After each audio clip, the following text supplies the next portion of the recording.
Hello everyone and welcome back to MDG Media. We are continuing the coverage of the 2025 European Disc Golf Festival here in Tallinn, Estonia. This is MPO Round 3 Front 9 Chase Card coverage. The pins have changed, the players are ready, the crowds are popping, we are yapping. I'm Connor Wood, with me, Mr. Elias Luukkonen. What's up, Connor? What's up, viewers? And yapping, a lot of yapping is gonna be today as we're once again in our beautiful commentary studio. Behind us, hole number 1, hole number 18. Very authentic vibe. If you feel, or if you hear any tournament sounds on the background, that is because we are in fact listening to the tournament sounds on the background as we have an exciting chase card today. Niklas, Anttila, best player in Europe right now, and I'd say out of the Europeans, definitely the favorite to win this tournament. Another potential favorite to win this tournament, one Richard Wysocki, obviously won this tournament at this location previously and held a course record of 16 under, just lights out shooting. Lauri Lehtinen, a player that is solidifying themselves this season as the second best Finnish player, really undisputed, has been playing incredibly well this year. And Alden Harris, another player from the States, not a name that you might expect to see before the tournament, but with the rounds he's putting together and the consistency he's executing with, no surprise. We are starting off on the familiar hole number 1. No changes here, 255 meters. Gonna be a big flat to hyzering shot with a stable distance driver off the tee. Wanna hit somewhere, ideally on the grass, not to take that huge skip towards the left side OB. The fairway is really wide, so usually you see most players on the fairway of the tee shot. Don't need a huge load of distance. You would like to throw that nice flat to hyzering shot more for control. And from a normal drive, you usually have a long uphill approach.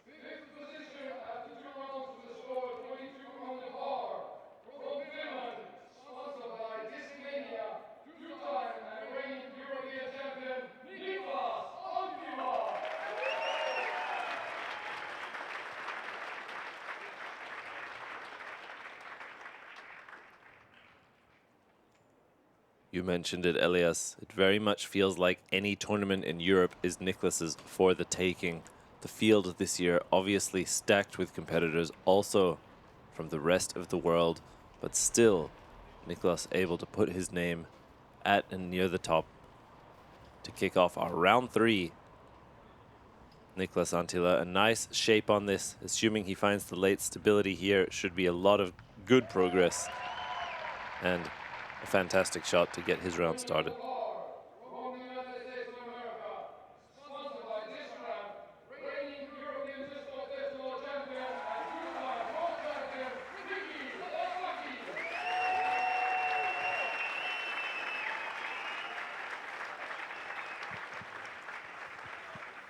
For Ricky, it has been a while since that last major win.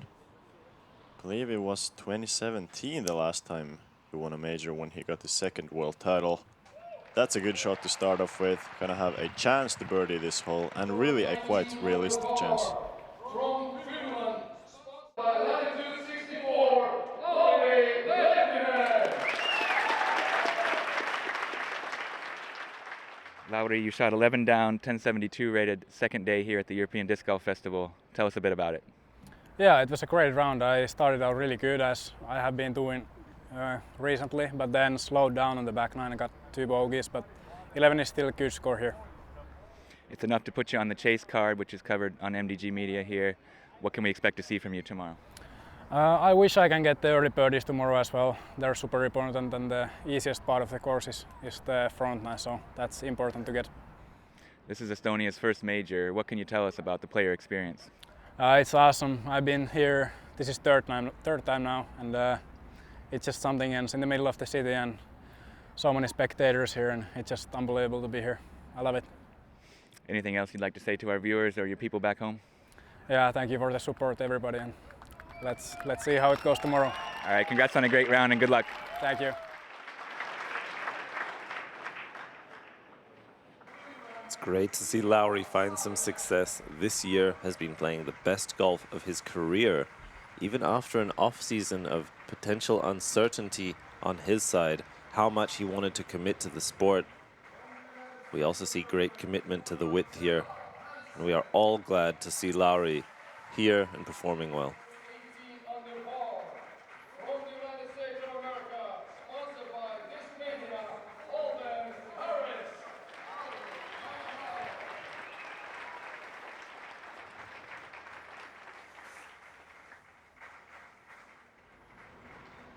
Alden, definitely a player that is more on the touchy side compared to being a big bomber.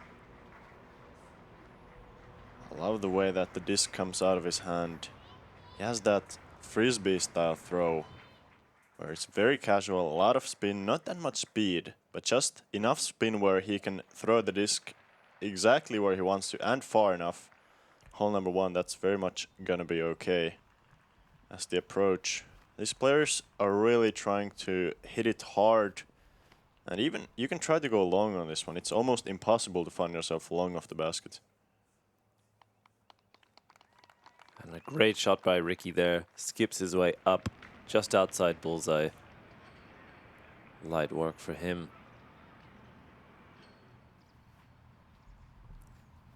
Alden now. I expect to see something a little bit more shaped than Ricky's pure power hyzer. Not quite, never really up to flat, comes into the left, but he had so much distance off the tee that one angle shot is more than sufficient. Going just a bit long, as you mentioned, Elias. That's about as far long as you ever see somebody going on this hole. It's really rare to see somebody more than 2-3 meters on the upper side of the basket. As Niklas, that's going to be typical. Good shot to start off the round. This hole one does offer some difficulty on the putting green as far as the slope goes, as if you do miss a putt here, the rollaway potential is definitely there. I have seen people even rolling all the way to the OB from running an outside the circle putt like this. Lauri to kick off the putts here. Airs it over the top. I think wanted to give it a confident bid. Wanted to ensure he has a chance. Gave it too much. We go to Rick now.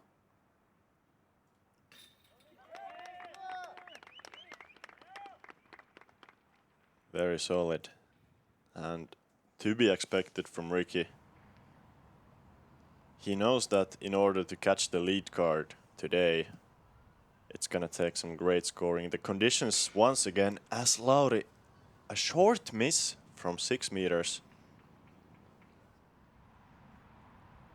Looked very nervous there, but as I was saying, these players know that the lead card is likely scoring. The conditions are perfect for the 3rd day in a row. Almost no wind.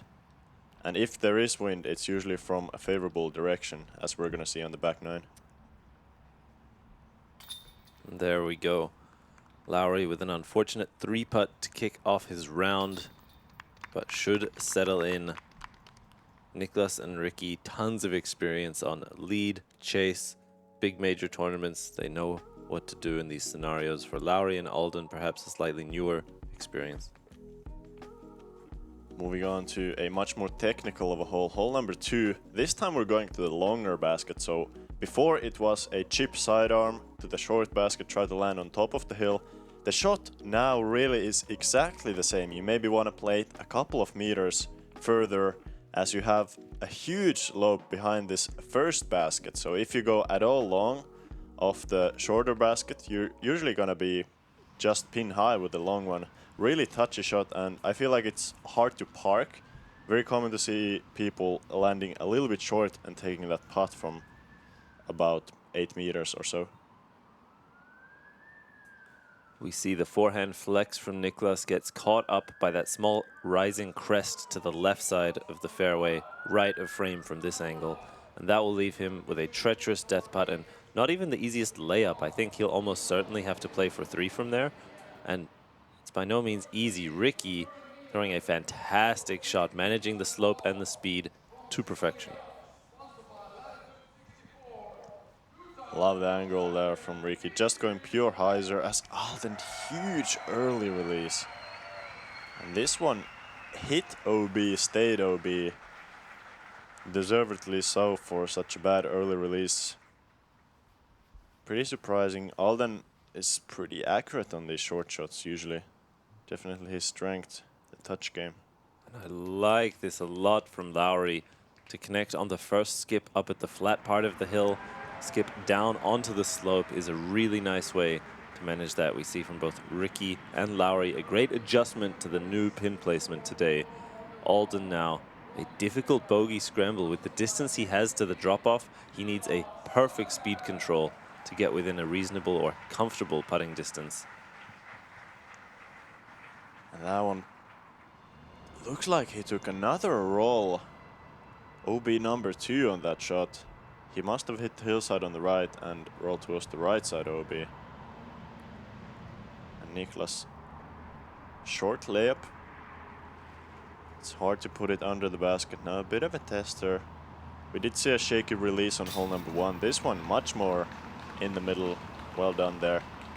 It's definitely one of the harder putting greens on the course.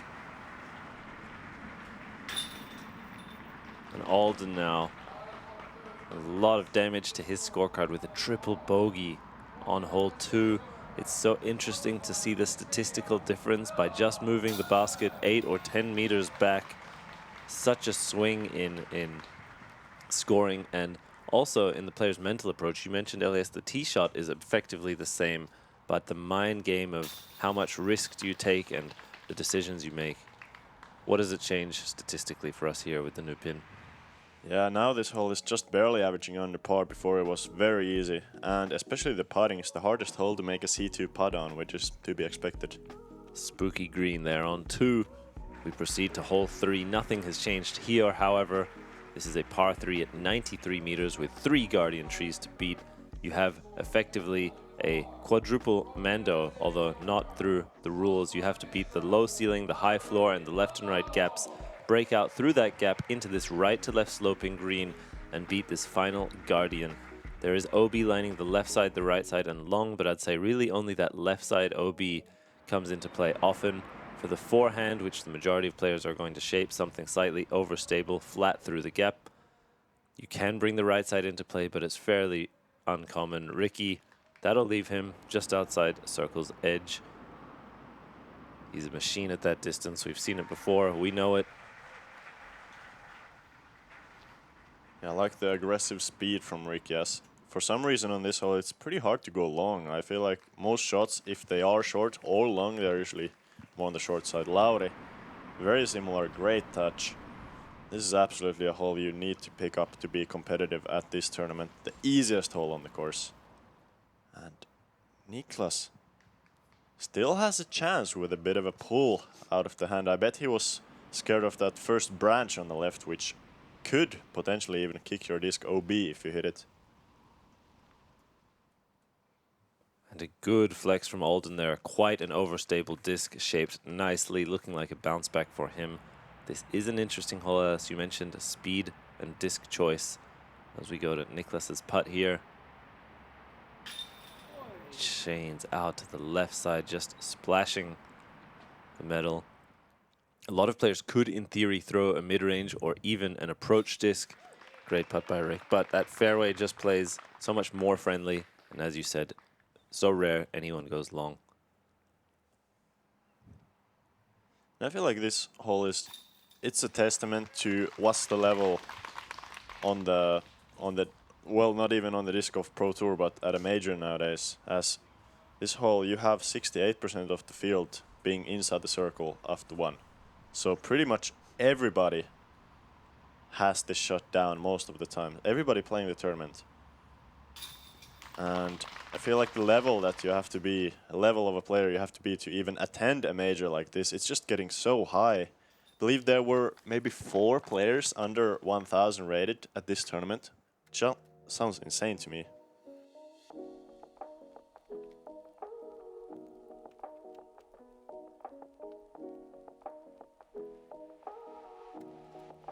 Hey guys, quick break. We just dropped our brand new 2025 MDG Media Tour clothing collection, which is now available on our online shop.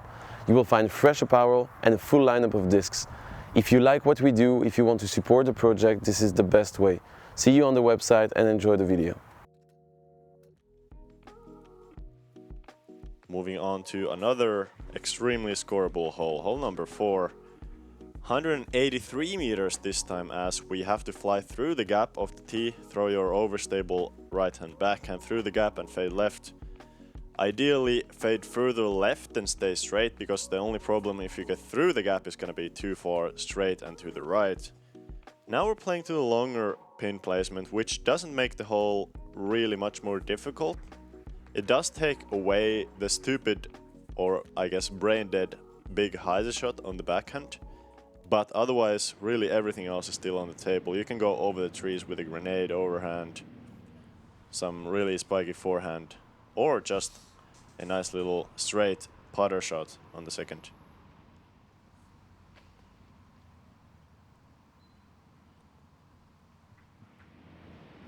Ricky gets caught up along the way, unable to pierce cleanly. Lauri, fantastic bounce back after the initial bogey, is settling into the round as predicted, and a really well executed shot there. That's all you need. You could throw something a little bit more straight through the gap, but it's absolutely not necessary, and moving left while leaving you a bit more distance will open up that straight, clean look between all of the obstacles to the second pin placement. Similar looking shot for Alden. That one is probably with an open, unobstructed, straight shot. Yeah, lovely angle there from Alden and Niklas. I expect him to hit the shot clean. Feels like a very good Niklas shot, as he has that overstable fairway. Just pulls it a bit, still gonna be in position. Really no problem from there. Once again, this hole is so simple. You need to have a birdie look here, 50% birdies. And Ricky gonna be really struggling. That is Ricky's perfect start now. In danger. Will have to make a huge putt to maintain 4 through 4. 3 through 4 is still what many would consider a good start, but we heard it from Lauri in the interview. The front 9 is the friendliest part of the course, and where all of these players are expecting and needing to score. Just like Niklas likely will. From there, shapes the forehand spike hyzer. Alden going with the backhand spike hyzer. I think there is a fairly straight shot available to him, but I like the decision to remove the gaps and trees from play completely, going over the top. Yeah, interesting choice. As I said in the intro, I thought the backhand hyzer is kind of out of play, but I guess he was far enough to the left where he could do that with a really spiky, overstable shot. And Lauri there, also not the most ideal approach. A couple of putts on the card from that circle's edge range. Had a bit of a counter skip for Lauri. Rick, of course, wanting to maintain the 4 through 4 gives that a healthy bid, but from way out there, that is high expectations. Lauri from just outside the circle. This is a range that these guys know they have a good probability at, and a smooth connection from Lauri. Well done to now get himself to 2 under through 4. What it will look like effectively the same as Niklas's start, despite that early bogey.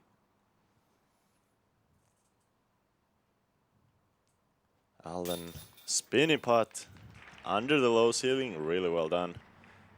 Yeah, I think Lauri probably even prefers this start compared to Niklas, as Lauri has 3 birdies in a row and much more momentum compared to Niklas getting hole 1, then missing 2 relatively easy holes and getting this hole 4.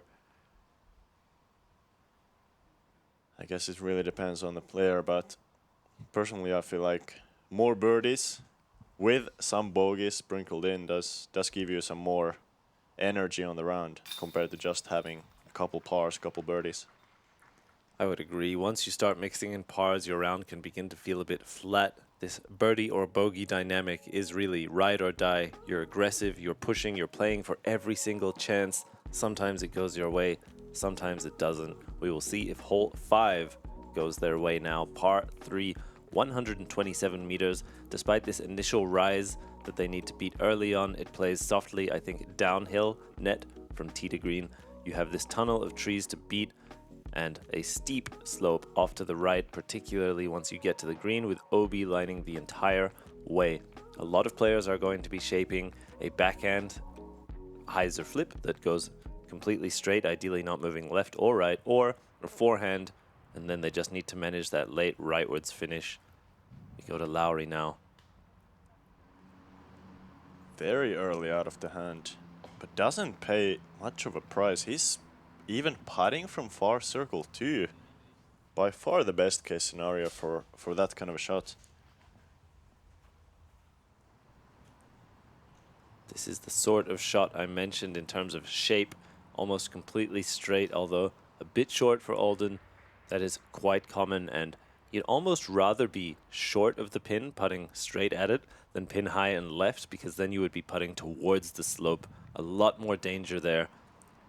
We see Niklas. His backhand does bleed a little bit left, exactly as I mentioned. He is almost pin high, putting towards the danger now. I think he'd rather take Lauri's or Alden's position, but he's within distance. He's thrown a pretty good shot. That's just how this hole is playing. Yeah, really tricky to park this one, as Ricky was close to doing it, but just pushed the right side too much. In this hole there was actually only one park job on the day, which I think tells a lot about the dynamic of the hole. You're usually having to make a putt here. That's why this one is more difficult than the first 4 holes, as Alden, that was a really good looking bid. Almost was able to go already under par with a triple bogey on the scorecard. Lauri a bit shy there, potentially due to the danger. That looked softer in the release than a normal putt from that range we see from him. He does like to modulate, but that one was gentle. Ricky now, gentle but with the height, gets that one in. So smooth, pulling out the bucket hat today, finds the buckets on that putt. It was a warm day, Elias. We're getting 25 to 30 degrees consistently throughout the weekend. I like the equipment to stay cool. Niklas, also a pretty cool guy, despite not wearing the hat today. Yeah, I feel like it's pretty rare to find Niklas playing with a hat nowadays. He has a great head of hair. We saw it at the EDGC. He pulled it out for one round, and it felt like dark mode Niklas. I don't know if that's indicative of his mindset, but when you see it, it's a rare thing. Yeah, I maybe don't buy the point of Niklas feeling dark or something when he's wearing a hat, but he definitely does look a bit odd compared to his normal. Very much agree. I like the hairstyle. As we're moving on to hole number 6, 207 meters. No changes on this one, as it's still the same par 4, same scoreable par 4. Once again, about 56% birdies here, so playing very easy. You want to throw a pushing flat to hyzer shot off the tee. Ideally keep it low so that you get below these branches about 110 meters through the flight. Ideally glide 10-15 meters past them, take a little skip, leave yourself with a short approach. From a great drive, the approach is no longer than maybe 75 meters. You have a few gaps to do, or a few gaps to choose from. The most common theme between all of them is that you usually have a couple of trees to miss and a low ceiling. I like to see this turn from Niklas. Gets it well clear of that left side OB. Does get caught up a little bit towards the end, but not to any detriment, or rather any point of his shot. He threw a great shot that is just one of those awkward landing zone obstacles that we see come into play potentially. Ricky brings it on the left side of that tree, and this is smoked down the fairway. Absolutely crushes one. That's an ideal position to access the green. The closer you can get, the easier it is to manage that low ceiling of the trees leading to the basket. Lauri pulls it right. This needs to finish before going OB. And hits the fence or a branch above the fence. I really can't tell. It looked like it was going over the fence. But anyway, a really fortunate break, and now all of a sudden he's still in birdie position. Alden flirting with danger here, but gets just far enough in distance. I think more left than he had anticipated, but it is enough. We go to Lauri now, probably about 100 meters into the green from this position. Maybe a touch more. He's looking to shape the forehand flex, does get slowed down along the way, but has made reasonable progress to get par at worst. Niklas low forehand, really got the nose down there. Just slightly too much. Gonna be a disappointing par most likely. Really a hole that you feel like you need to make a mistake on in order to get a par, whether that is a putting mistake or an approach mistake. Usually the drives are in bounds. That's Alden. Best drive of the bunch. Pulls the approach a bit, but oh wow, actually that was pretty hot. Didn't have the distance control there, but still opportunity from the edge. And we saw from both Rick and Alden the advantage of having a really far tee shot is that accessing the green so much easier compared to Niklas and Lauri's landing zone. We go to the putts now. And Lauri, good for the birdie. 2 slightly errant shots, but able to clean it up with an amazing putt. Alden, a slip and a slide, a skip out. Some frustration from him visible now as he's still at an even for the round, even with those 3 birdies. He's looking to get his way under par in comparison to Rick now, 5 under through 6 in 6 holes. Alden has already fallen 5 strokes further away than Ricky Wysocki and fewer to his other cardmates. We are here. We are one. We will fight. We will fall. We will prevail. From the fjords of Norway to the shores of Spain, from the fire of Iceland to the hope of Ukraine, 30 countries, one voice. Go Europe.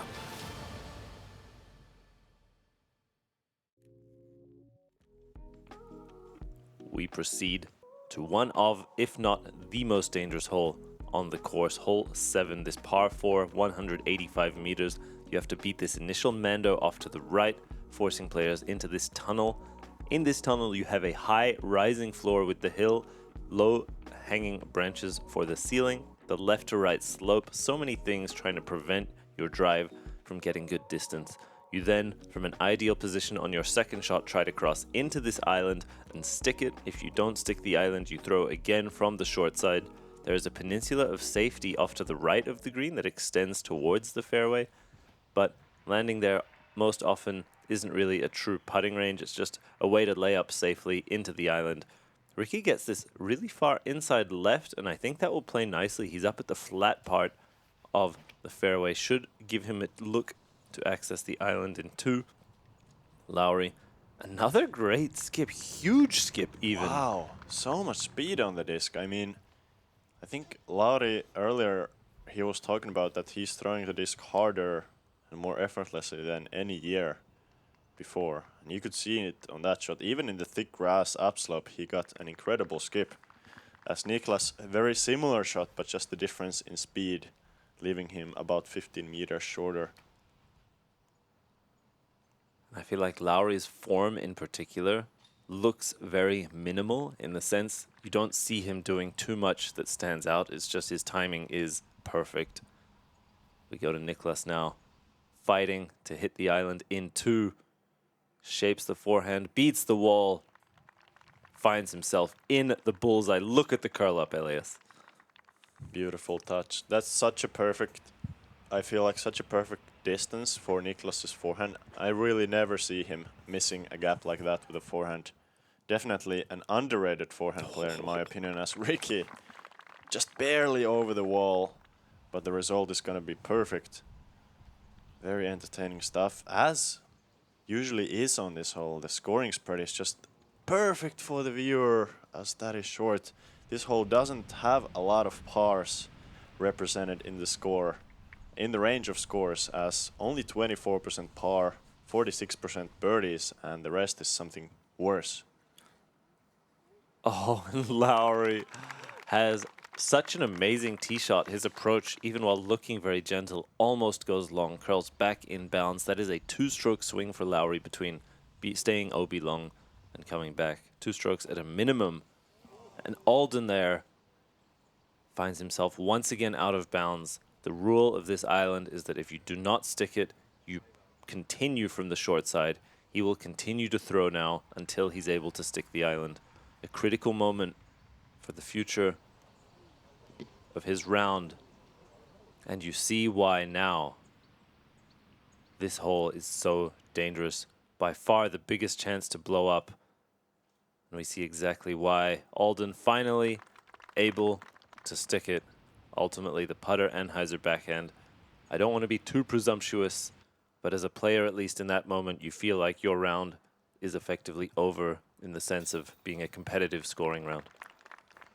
Yeah, really, really rough to see. And I feel like the approach that he threw a bit long that hit the OB stake, that was definitely coming inbounds without the stake. So a bad shot and even breaking our graphics. 5 over, that's a rare one to see. As everybody else with a birdie, huge swing on the card. And you talked about feeling like the round is over. You might even feel like the tournament is over. You're, to be realistic, Alden's chances of winning the tournament after that 5 over on a hole is pretty much 0. So that's a huge mistake, but now he still has to play on the most difficult hole on the course exactly after that blow up. Just above 100 meters, plays a little bit shorter with downhill. It's all about just getting your disc on the line and on the angle. It has so much glide going down the hill, sometimes even into a slight right-left headwind. Feel like if the wind is blowing on this hole, it's slightly from the right, so that hyzer release is usually gliding. That's Ricky. That's an early right side miss. And the first blemish to his front nine scorecard. He is, I believe, currently 6 under through the first 7 holes, sitting on 8. Lauri, good progress up there, does get the late tree kick. Niklas, so far a clean sheet. Let's see if he can maintain that here through holes 7 and 8 combined. So pure, Elias. Insane accuracy and the speed control to come in almost chain high and be in the bullseye. Crazy display. Yeah, that skill comes straight from the forests of Kuopio, Finland, where he grew up playing those wooded technical courses. Ricky here trying to get up and down for bogey and an incredible break. Does he hit the box or the backside wall? I'm really not sure. But anyways, that was going way OB long without some sort of a backstop. A gift from Tallinn there for Ricky. Alden does get himself just outside the circle now for his bogey putt. We go to Lauri for another birdie. This would be his 6th in the front 9.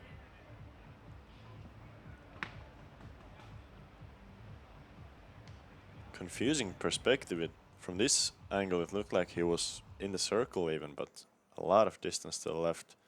And Alden, this is a big putt for momentum. He has got it. Hard to motivate yourself being +5, now +6 for the round. But the thing is, he's still in an okay position in the tournament for making the cut, ideally cashing even, fighting for some of the top spots, probably not top 10, top 5, but top 30 still. Very attainable. Amazing birdie from Niklas. Bogey for Rick and Alden. Par for Lauri. The mixed bag on 8. We move to hole 9, a 125-meter par 3. You have an OB inlet about halfway up the fairway that players need to throw over. You can, if you're very conservative, lay up before the OB or to the left fairway. But for these guys, this is a birdie hole through and through. The only main obstacle they need to beat other than the OB is this hanging willow tree. These branches hang over the out of bounds, and if you hit them and fall straight down, you often don't even cross. As a result, you need to pierce through them, or more ideally, navigate around them to the right side, as we see from most players, either with a large hyzer or a soft flex. You want to see some left to right movement, and then a late fade around or under the branches. This one does challenge the exact branch you were mentioning, and very lucky break. Getting through the branch and not falling backwards. A lot of the times, if you hit the branch in the air, it does this sort of a swinging motion where the branch swing backwards and then throws your disc back to the OB. Great hyzer from Lauri, super pure. And it's also worth mentioning, Elias, we saw Niklas's disc fall straight over the walls. Those walls themselves are not the OB line. There is about a half meter, maybe just a bit under, enough for a disc to fit after the walls in safety. Rick skips it over. That's, as I mentioned it, exactly the situation I was about to explain. There is space over the wall, but before the OB line. So whether they give Rick the chance to cross long or short, we are going to have to see. Alden comes in super hot there, potentially letting out some frustrations, going 6 over in the last 2 holes. I didn't expect Ricky's disc to be out of bounds, but it showcased my point nicely. Alden had many ingredients of a made putt, just not the height. And they give Ricky the cross. Yep, I would agree with this call. It's hard to imagine how the disc could have ended up there without curling from the inbound side. And it's a good save. Another hole that is kind of disappointing if you do get a par on. 54% of the field getting the birdie. Another hole that doesn't really produce that many pars. Just 27% pars and the rest either birdies, bogeys or worse. And there you go, that's the front 9 done. Some really nice scores on the card. 6 under, 5 under, 5 under. Alden obviously with a tough finish and tough start as well. These guys with those scores are honestly just barely keeping pace. The level of play is just insane in this tournament right now. The field is stronger than it's ever been. Everyone who is the best in the world has gathered here in Tallinn, including the best viewers in the world joining us here on MDG Media. We appreciate every single one of you. Click the buttons, do the YouTube stuff, visit the store to support us, but more than anything, join us for the back 9. Elias and I will catch you there. Adios, amigos.